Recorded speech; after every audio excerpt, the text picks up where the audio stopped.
পেয়ারার উপকারিতা। সব মৌসুমেই পাওয়া যায় পেয়ারা। এতে রয়েছে অসংখ্য পুষ্টিগুণ। প্রতিদিন পেয়ারা খাওয়ার পরামর্শ দিয়ে থাকেন বিশেষজ্ঞরা। এতে অ্যান্টিঅক্সিডেন্ট, ভিটামিন সি ও লাইকোপেন, যা স্বাস্থ্যের জন্য খুবই উপকারী। পেয়ারা রক্ত সঞ্চালন ঠিক রাখে এবং কোলেস্টেরল নিয়ন্ত্রণ করে। যারা হার্টের সমস্যায় ভুগছেন তারা নিয়মিত এই ফলটি খেতে পারেন, তাতে উপকার পাবেন। নিয়মিত পেয়ারা খেলে টাইপ 2 ডায়াবেটিসের ঝুঁকি কমবে। তাদের জন্য এটি ওষুধের মতো কাজ করবে বলেছেন চিকিৎসকেরা।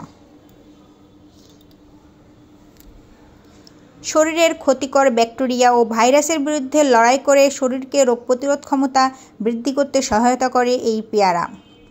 পেয়ারায় রয়েছে ভিটামিন এ, যা দৃষ্টিশক্তি বাড়ায় ও রাতকানা রোগ থেকে রক্ষা করে। পেয়ারা খেলে ডায়রিয়া হওয়ার আশঙ্কা কমে।